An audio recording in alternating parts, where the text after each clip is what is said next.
Right now, we're going to switch gears and speak with Montgomery County Council President Natalie Fani Gonzalez. Good afternoon. Good afternoon, everyone. Thank you for having me here today. Really a frightening situation unfolding at Wootton High School. Have you been given any information, any guidance, any detail that you can share with us? But all I know is that the Montgomery County Police, alongside the Rockville City Police and all the first responders, they are now looking into all the details and providing emergency medical care. They're securing the scene and ensuring that all other students are safe.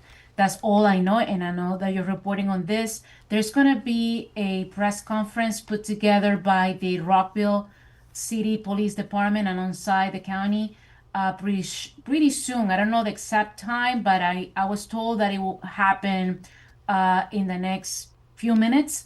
I do want to share that I'm pretty shocked and heartbroken by the disturbing shooting at Wootton High School. The safety of our students is our most important priority.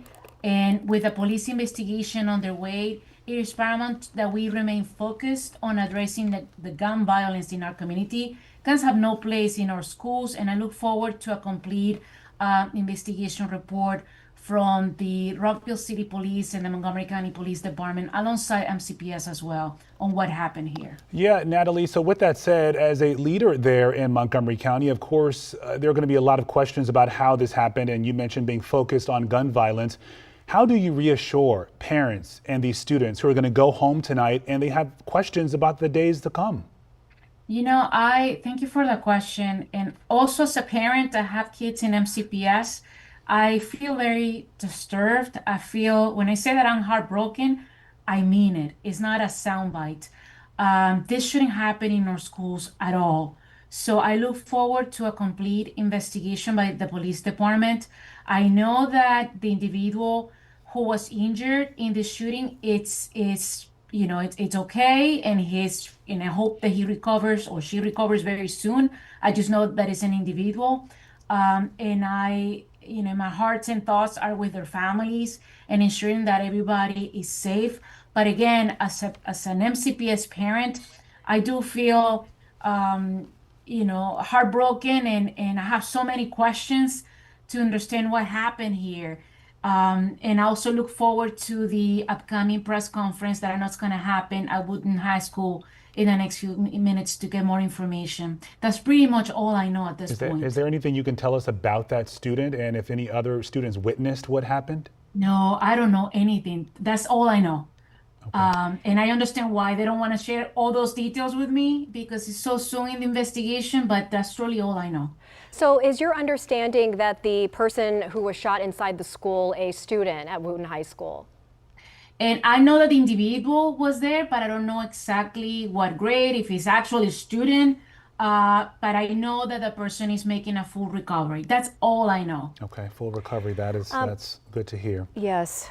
Just to piggyback off of Lorenzo's question previously about moving forward, in a situation like this, I would think, tomorrow, we know we've covered these types of stories before, sadly. Counselors are provided for students and staff. But what tangible change might we see? Other school districts have adopted metal detectors, weapons detection devices. Is that something that we might consider here, given the situation? If we talk about metal detectors as something that we shouldn't be singling out one particular school, that's something that I would consider, and it's not even my decision, it's the school board decision. And it should be a county-wide consideration. And this is not a common situation in our schools. But that's why I really think that I need to wait to get a full report on what happened in this instance instead of jumping onto conclusions here. So, Natalie, with that said, though, we know that school safety and protecting students, that's been an ongoing conversation for years now, and finding ways to prevent what we saw here. No, it's not common, but we know that one is way too many. So in this situation, what do you do? What do you want to happen in these schools to protect students?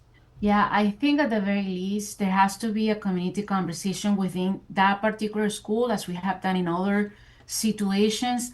But gang violence happens across the United States. It's a crisis that has been actually increasing for the past few years, and it's really heartbreaking to watch. It could happen in any school, and that's how and why is so dangerous, and why, as a parent, sometimes you think, I hope my kids are okay once I send them to the school system.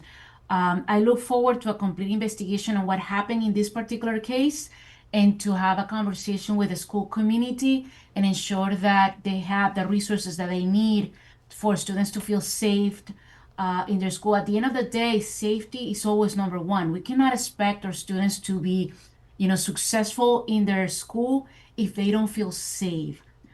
So for that, I'm very mindful, and I'm looking for answers to the amount of questions that I have, as well as I know many parents have right now, regardless if their kids go to Wootton High School. I think every single parent, not just in Montgomery County, but across the Washington, D.C. region in the nation, is always having that question: what else can happen to ensure that my kid is okay and that they can come back home? So, Natalie, before we let you go, if I'm seeing this correctly, there are nearly 2,000 students at Wootton High School from grades 9 through 12. It's a lot of families, a lot of students and lives involved here. You mentioned you are also a parent yourself. What are you telling the families and your own child tonight who might say, I'm afraid to go back to school tomorrow? it is such a tough question you're asking, and it's an important question. And I know that I will have that conversation with my children. I think, I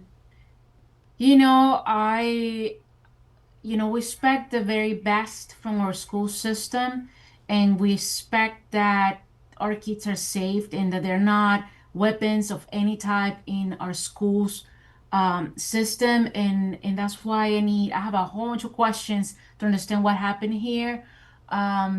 Although this is not a common incident, it happened, and that matters. And I don't want to speculate here, but I do want to ensure that people understand that in Montgomery County, generally, our schools are pretty safe. In this case, we need to find out what happened, and I look forward to the press conference that the Rockville City Police Department, alongside the Montgomery County Police Department and MCPS, is going to have to answer many of your questions. We do have a question for you. For the reunification, initially we were told it would be at Frost Middle School. Have you gotten any indication or update as far as where parents can go right now to be reunited with their children? So I am looking, believe it or not, to the Montgomery County Police Department's Twitter account, and that's how I'm getting my latest news, believe it or not. So it says that reunification site has been confirmed as Robert Frost Middle School, located at 9201 Scott Drive in Rockville. Okay. This was posted a few seconds ago. Okay, so maybe that is still the location and it hasn't changed. Yes. All right, Natalie Fani Gonzalez with the Montgomery County Council, thank you so much for being Thank here with us. you. Unfortunately, this had to be our Thank you so conversation. much for your dedication and making sure families are getting updates. Yeah, you stay safe. We're Same thinking of to our you. neighbors there in Thank you Montgomery so much County. for your time.